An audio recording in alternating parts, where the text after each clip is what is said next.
Come on down. You're the next contestant on Price is Right Wrestling. And with just a few days ago until Worlds Collide 2022, Creative looked at the card and said, well, shit, we only have 2 unification matches set up. We don't have that many more championships, so let's just call somebody and call somebody else and call somebody else and call everybody that is on the Clash at the Castle card and say, hey, if you haven't left, fly down to Orlando or drive to Orlando. We're not really sure where you goddamn live. We don't have GPS put in your goddamn phones and your goddamn skulls yet, not until the device is complete. But nevertheless, they said, come down, give pep talks to the various participants for Worlds Collide, and then fly over to Cardiff and kill it in front of 60,000 people while the people on the Worlds Collide 2022 card compete in front of about 400 or 500 people. It's basically like a live studio audience.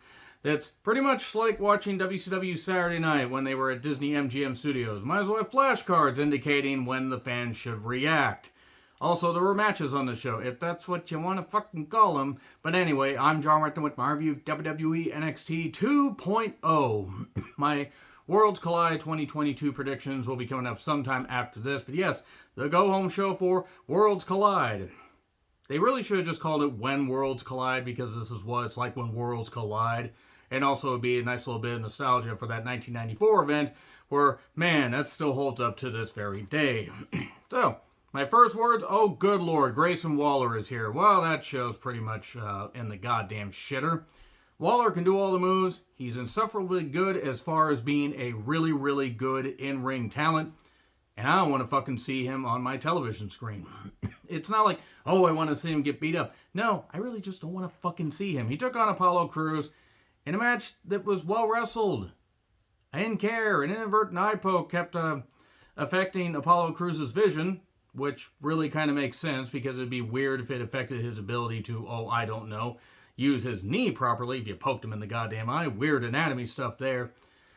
And eventually, we get that weird stunner variation 1, 2, 3. That's it right there. There's not a lot that I'm going to say about these matches outside of a few moments that made me say, they really just don't fucking care anymore. We are coming up on a year into this revamp, and it feels like it hasn't been a day over 5 fucking years because some of these shows. Anyway, progressive match flow on Meiko Satomura, who's been wrestling since the days of WCW Nitro. That's a while. So, Beth and Raquel chime in. Raquel is seeing if she can try to find a way to throw her over the goddamn wall. Good fucking luck there, Raquel. And Diamond, Stagey Mine, as I'm calling them, because look, the Creeds are really, really raw, but they are very good. Damon Kemp, I don't really care about him. I mean, he's fine. Roderick Strong, stop fucking talking, please. You talk as well as your wife wrestles. Like he's going to watch this. Ivy and Tatum show up. Tatum's in a mask. She said, Ivy did this to me, so I'm going to learn from... Oh, it's one of those relationships. So anyway, next up... Why do Carter and Chance have fire extinguishers? And why are the extinguishers or jetpacks as tall as they are? Okay, so we see various shots of Toxic Attraction's box, which is always a good visual. Balor confronts Steiner and says, hey, it's like, I've held this championship for more days than anybody else. Don't fuck it up, basically, is what he says. Don't underestimate your opponent. Sorry to any Irish people, I'm sorry. But sometimes when Balor talks, I just can't help it. Carter and Chance look on Ivy and Tatum. And then Wade said that he got oysters for Toxic Attraction. Is that what he put in their box? I will stop talking about Toxic Attraction's box one of these days. Today, however, is not that day. Oh boy, Chase University people are in the goddamn crowd because they can't get enough people to actually come and watch this slop. Scintillating camera work during this, I did note.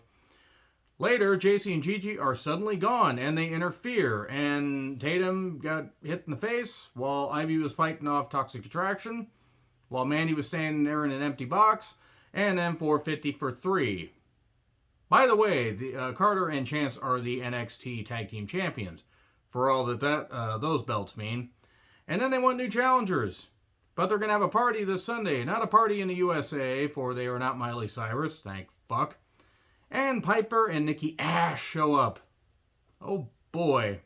Of all the teams that they could have called, well, down or unilaterally or whatever, that is definitely one of them. Kiana James and some girl named Gia, who's her assistant. I've seen this movie before. In fact, I think this was on Cinemax After Dark. In fact, both of them kind of look like women I saw on Cinemax. That's mean, but the way they were dressed, like, this is basically a fucking porno. It's just ridiculous. Like, why would you, what human beings would talk like this? Who would dress like this? Being in an alleged law firm or business or whatever. And Kiana has a good look. I don't know who G is. I'm interested to find out. But Kiana's going to feud with Zoe. Talks about the championship opportunities that she got. Just say title shot. You don't have to say championship opportunity. Stop with the flowery language. Vince is no longer there. So yeah, she's going to face Zoe later. Joe Wayne Gacy and the Schism. I feel like schism and schisming. I feel like shimmying all the way over and knocking the teeth out of anybody that came up with this goddamn idea. Joe Wayne Gacy is not a bad worker, and he is a decent enough promo. This whole cult leader thing has been done to death, and it's been done better. It's also been beaten into the goddamn ground by just Joe not winning the big matches. It's the Bray Wyatt syndrome. Not that Joe Wayne Gacy is as good as Bray Wyatt. He's not bad. The character I don't care for, but there's a good talent in there. And Rip Fowler, who's Gibson, and Jaeger Reed, who's Drake. Boy, I think I'm going to need some goddamn Jaeger, and I don't ever fucking drink. They got smiley buttons. And Grimes comes down and says, I'm not going to join you. I don't need anybody to take me to the moon. And then Gacy says, oh, well, if you just tell us you're lonely, we'll leave you alone. Okay. And then Grimes says, I mean, sure, but I don't need you. Well, that's okay. Just go home. It's another day without a championship, without a family, without a father. And then Grimes gets upset and battles and tosses the two former grizzled hung veterans, soon to be rectimized talents out. And then Gacy tries to do his handspring elbow, but immediately hugs Grimes. That was actually kind of a cool spot. I will admit, that was actually kind of cool. This feud, though, shit. Speaking of shit, Roxanne Perez, who is not shit, but this whole scripted material is shit. She's on a doxan, as it were. She talks about Cora breaking her heart. It will never be over, Cora Anderson. It will never be over. Look, they're trying something with this, and clearly these two want to make something. God damn it, this is just... If she can talk, then stop giving her scripted material, and if she can't talk, then you need to come up with something else. Give her a manager, something, I don't know. Finlay hands Tyler Bate a tablet. Peter Dunne is there and says, honor British wrestling and do it for the Brits. Do it for British strong style. I got to meet Tyler Bate and Trent Seven about 4 years ago in an indie show, and they couldn't have been nicer. Also, Peter Dunne was there. And Walter. Walter was there. His chops are way loud in person. This was kind of cool. What wasn't cool was Brooks Jensen and Fallon Henley, who looked fucking incredible, taking on Pretty Lash Glory, Pretty Deadly Glory, and Lash Legend. They didn't get TV entrances. And this... I did write down, can Fallon slap me like that? This match, Pretty Deadly. I don't fucking care how good they are. The visual, it's stupid. They look like discount, figure skaters, like from, the Olympics, if the Olympics were on off-brand, off-brand channel, or if they were in a goddamn another alternate universe where people dressed even stupider than they usually do in figure skating. Gallus shows up. Security stops him. Brooks or Gents, one of them jumps in there. I don't know who's who, and I don't care. And then Pretty Deadly Glory ends up getting the victory. And then everybody runs in. We'll see you this Sunday for the Royal Rumble. I don't care about any of these teams, and why the fuck is this happening? And this was the only brawl, the only big brawl they had. Shayna confronts Mandy about, the unification, says, if you don't win, then everything you said for last year is bullshit, or is garbage, and I will also beat the shit out of you. She didn't say that, but she might as well have. Mackenzie is interviewing J.D. McDonough, who looks like a shaved Ewok, and that's what he is now. The shaved Ewok basically talked about how he was going to endure pain like pain, and he was going to do stuff, and he was going to beat up Wes Lee. So it's a shaved Ewok versus Wes Lee. Wes Lee is being cooled off dramatically, and I don't understand why. I'm not saying make him NXT champion, but they could do something better with him. Speaking of doing something better with him, Charlie Dempsey, a.k.a. Regal's son, taking on Andre Chase. This Chase U stuff is garbage. I know some people like it. That's fine. I don't. So, Charlie should have won in 2 minutes. Well, guess what Charlie didn't do? He didn't win in 2 minutes. Fuck, he didn't even win. He attacks Bodie Gunn. I call him Bodie Gunn, by the way, because he looks like the long-lost son of Billy Gunn. Beats him up, gut wrenches him on the floor. Beautiful maneuver. Charlie can work. Does the great submission stuff. He kind of looks like if Terry Funk and Tom McGee had a kid, but we can get by with that. Since, unlike Tom McGee, he can actually wrestle. And he beats up Bodie Gunn. He's dominated this whole thing. Chase has done stupid stomp and whatever. And Chase gets the most devastating maneuver in all of professional wrestling, the surprise roll-up 1, 2, 3.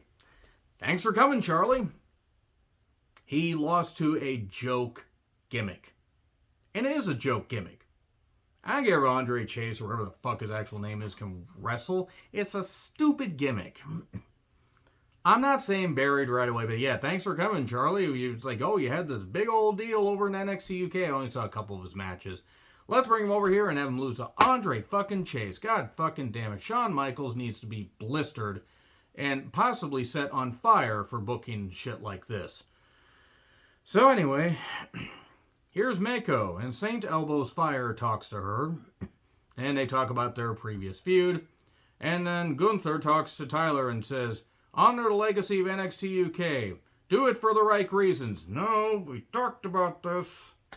But anyway, he did say basically, bring the Tyler Bate that fought me for 45 minutes, which is still a great goddamn match. Kiana James, who has an incredible look, by the way, taking on Grandma Zoe Stark. Zoe Stark, I mean, she has not been...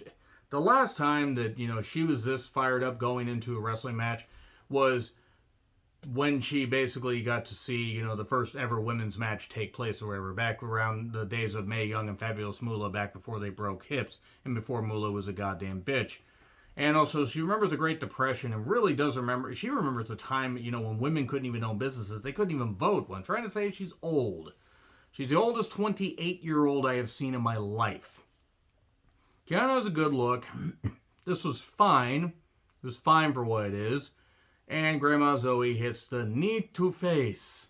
And then Nikita Lyons tries to attack Kiana because Kiana got at her earlier. And there you go. So Mackenzie is interviewing Blair Davenport, who has the personality of Driftwood. And actually kind of looks like she got hit with a piece of driftwood. She's as swollen as Stifler's mom from American Pie. Look, I don't try to be too mean-spirited here, but I have never gotten it with Blair Davenport, Bea Priestley, whatever. She has always come across as being okay at best, and I don't get it with her.